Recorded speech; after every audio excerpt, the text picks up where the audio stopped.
પાંચે શ્લોક એક સાથે 12મો અધ્યાય શ્લોક 1-5. અર્જુન ઉવાચ એવં સતતયુક્તા યે ભક્તાસ્ત્વાં પર્યુપાસતે યે ચાપ્યક્ષરમવ્યક્તં તેષાં કે યોગવિત્તમા. શ્રી ભગવાન ઉવાચ મય્યવેશ્ય મનો યે માં નિત્યયુક્તા ઉપાસતે શ્રદ્ધયા પરયોપેતા સ્તે મે યુક્તતમા મતા. યે ત્વક્ષરમ નિર્દેશ્યમ અવ્યક્તમ પર્યુપાસતે સર્વત્ર ગમચિંત્યમ ચ કુટસ્થમચલમ ધ્રુવમ સંનિયમ્યેન્દ્રિયગ્રામં સર્વત્ર સમબુદ્ધય તે પ્રાપ્નુવન્તિ મામેવ સર્વભૂતહિતે રતા. ક્લેશોધિકતરસ્તેષાં અવ્યક્તાસક્તચેતસાં અવ્યક્તા હિ ગતિર્દુઃખં દેહવદ્ભેરવાપ્યતે. હવે આપણે એક એક શ્લોકનું મિનિંગ જોઈએ.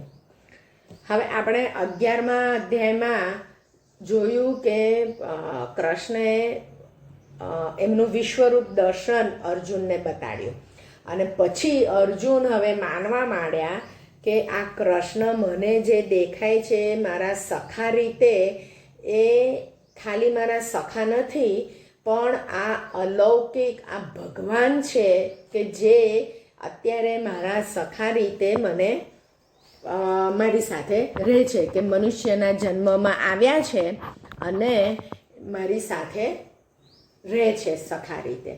એટલે હવે 12મા અધ્યાયમાં હવે એમ અર્જુનને પૂરો વિશ્વાસ બેસી ગયો કે હવે આ કૃષ્ણ કોઈ સીધી સાદી વ્યક્તિ નથી, પણ એ મહાન વિભૂતિ છે અને એટલે હવે એ એમનું કહ્યું માનશે.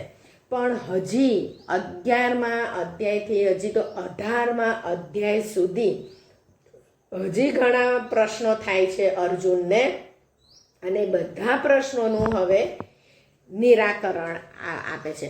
હવે એમની મેન્ટલ સ્ટેટસ કેવું છે કે હવે જિજ્ઞાસુ રીતે પ્રશ્ન થાય છે.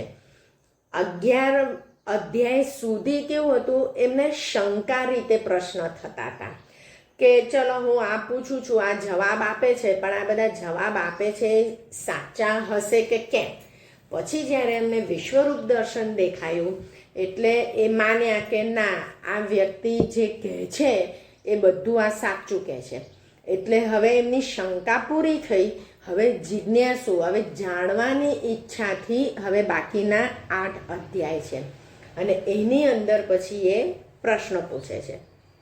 તો આ પહેલો પ્રશ્ન પૂછે છે, એવં સતતયુક્તાઃ યે ભક્તાઃ ત્વામ પર્યુપાસતે યે ચ અપી અક્ષરમ અવ્યક્તમ તેષાં કે યોગવિત્તમા.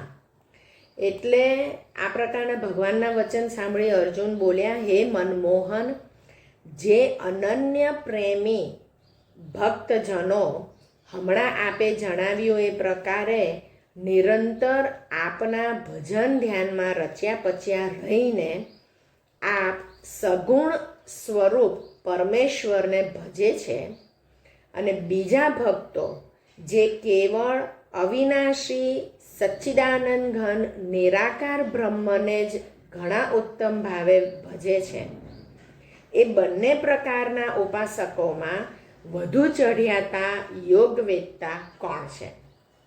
હવે આ પ્રશ્ન પૂછ્યો અર્જુને કે આ બે આવા ભક્તોમાંથી વધુ ચઢિયાતા કોણ? કારણ કે એમણે આગલા 11 અધ્યાયમાં એમણે કીધું કે હું મારા ભક્તોને જ આવું ચતુર્ભુજ રૂપ બતાડું છું. બાકી તે જે તો વિશ્વરૂપ જોયું એ વિશ્વરૂપ તો મારા ભક્તો પણ મને નથી જોઈ શક્યા. એ ખાલી સિદ્ધ ઋષિઓ મને જોઈ શક્યા છે અને આ તે મને જોયો છે. પણ મારું ચતુર્ભુજ જે સ્વરૂપ છે એ હું ઘણા ભક્તોને બતાડું છું.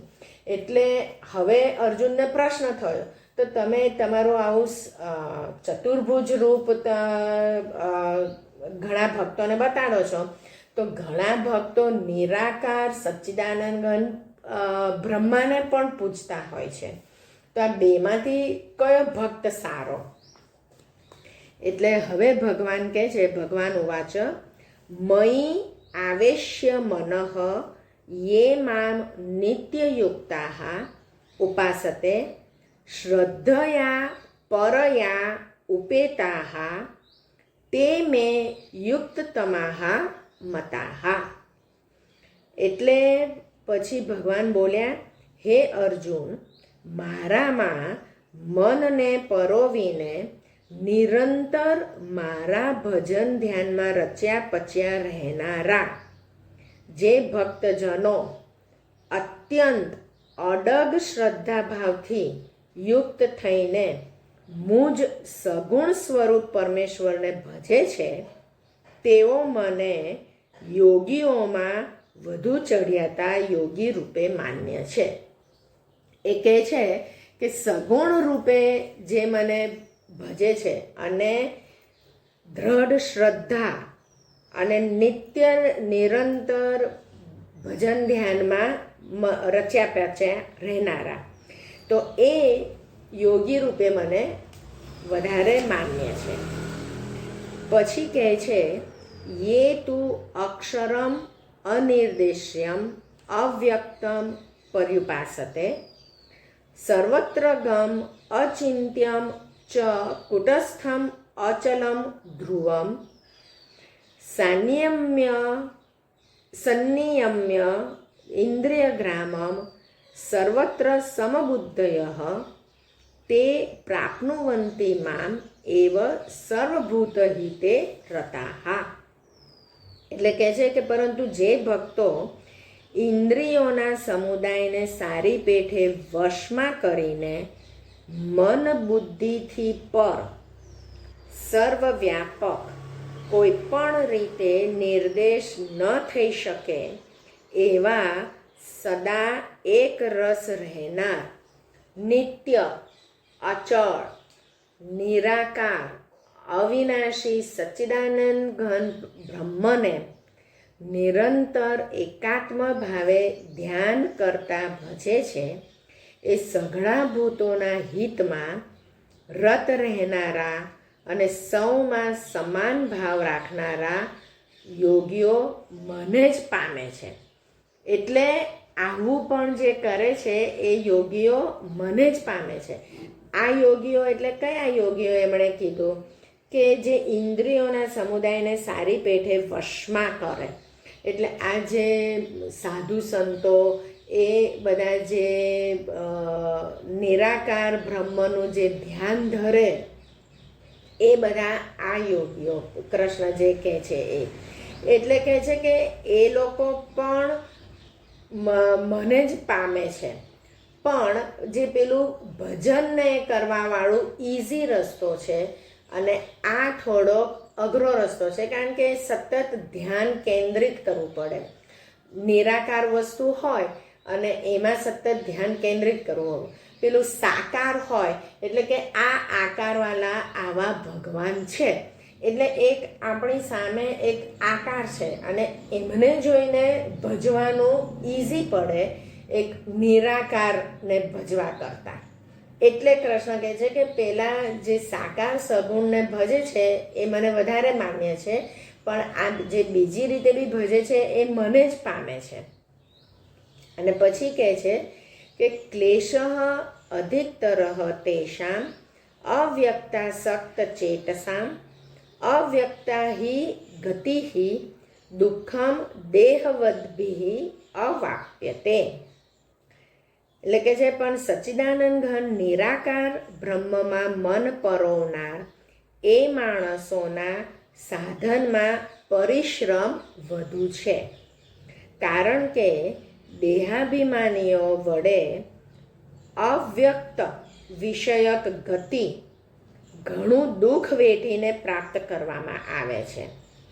અર્થાત દેહાભિમાન રહેવાને લીધે નિર્ગુણ બ્રહ્મની પ્રાપ્તિ દુષ્કર છે. થઈ ના શકે એવું નથી, પણ દુષ્કર છે નિર્ગુણ બ્રહ્મની પ્રાપ્તિ. અને એટલા માટે કે તમે સગુણ રીતે ઉપાસના કરો તો એ તમારે વધારે ઇઝી પડે અને એ તમે સારી રીતે કોન્સન્ટ્રેટ કરી શકો. હવે સગુણ રીતે ઉપાસના કરનાર આપણે બધા સગુણ ઉપાસના કરનારા જ છીએ, કારણ કે આપણે કોઈ ભગવાનની કોઈ એક મૂર્તિ કે એક ચિત્ર, એમનું સગુણ આકાર એ આપણે જોઈને આપણે રોજની પ્રાર્થના કે એમને ભજીએ છીએ, સેવા પૂજા કે જે કંઈ કરીએ છીએ. જે યોગીઓ સંન્યાસ લઈને ધ્યાન કરતા હોય છે તો એ લોકોને ઘણું અઘરું હોય છે, કારણ કે એ મન ઉપર કાબૂ રાખવાનો અને કંટ્રોલ કરવાનો અને એક નિરાકાર વસ્તુમાં કોન્સન્ટ્રેટ કરવાનો એ બહુ અઘરું હોય છે. જ્યારે એક સાકારની ઉપર કોન્સન્ટ્રેટ કરીને આપણે બધું ધ્યાન એનામાં જ આપી દેવાનું એ બહુ ઇઝી હોય છે. એટલે હવે પછી આગળ કહેશે કે કેવા ભક્ત ગમે.